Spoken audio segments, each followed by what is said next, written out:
Hello hi नमस्ते welcome to our channel official letter जोन लेटरटी कौन अच्छे देखा डीएससी ओडिशा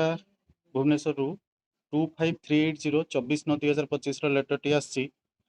सब्जेक्ट अच्छी online school choice filling of school allocation of senior एसीएस headmaster assistant teachers of secondary schools जो मैंने ऑनलाइन ट्रांसफर अप्लाई करते ग्राउंड थिला स्पाउस ग्राउंड से स्कूल चॉइस लॉकिंग ऑप्शन आसी जाइए ऑप्शन टी केतबेले फिलअप करेंगे आउ टाइम फिलअप करेंगे आउ कौ मैंने फिलअप करेंगे तार सविशेष तथ्य ये भिडियोटी अच्छे आप दयाकोरी भिडियोटी लास्ट जाए देखो जब भिडियोटी पसंद आसो आम चैनल टी सब्सक्राइब करने भिडियोटी लाइक करने letter number 25380 24/9/25 DSC Odisha Bhubaneswar यहाँ कॉपी कर सबू डीओ को ए लेटर अनुसार लेटर रही जो मैंने ट्रांसफर अप्लाई करते स्पाउस ग्राउंड रे से मैंने स्कूल चॉइस लॉकिंग 26/9/2025 12टा PM रु स्टार्ट हम 27/9/2025 11टा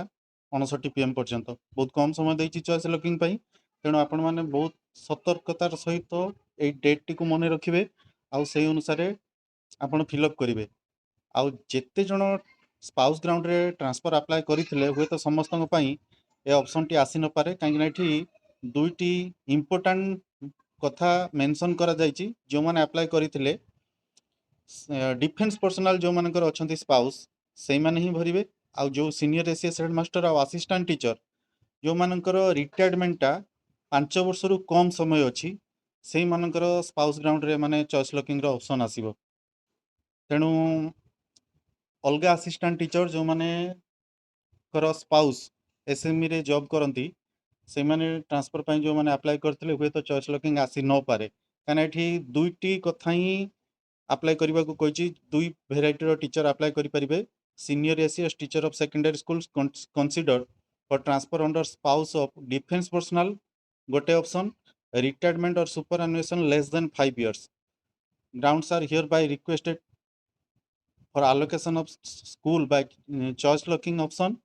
and online choice filling आउ ये choice filling टी से माने osepa.gov.in नले यूएस पोर्टाल रे करि परिबे जो मानकर मोबाइल रे यूएस पोर्टाल एप्लिकेशन अछि बा यूएस पोर्टाल लॉगिन करिकी ट्रांसफर अप्लाई करिथिले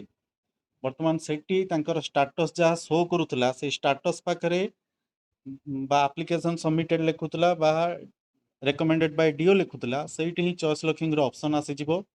सेही टीचर माने ही बा सेही सीनियर एसीएस हेडमास्टर आ जो मानकर स्पाउस डिफेन्स पर्सनल अछि सेही माने ही फिल अप करि परिबे आउ गोटे कथा जो मैंने इनलेस अप्लाई करते चॉइस लॉकिंग यही समय अवधि देता एवं तार 2 ରୁ 3 दिन पर आपणकर ट्रांसफर ऑर्डर टी बाहर जाइए यही लेटर अनुसार गोटे दिन टाइम अवधि देती आउ ट्रांसफर टी आशा करा 2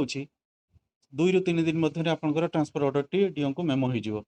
तेणु दयाकोरी समस्ते ये टाइम टाक ही ध्यान देवे जोटा 26/9/2025 रु आरंभ हम 27/9/2025 तेणु यही टाइम भितर ही आपन को चॉइस लॉकिंग ऑप्शन आसीबो यही टाइम भितर ही आपन चॉइस लॉकिंग करि परिबे वीडियोटी भल लागितले दया करी चैनल टी को सब्सक्राइब करनेबे एवं वीडियोटी को लाइक करनेबे थैंक यू।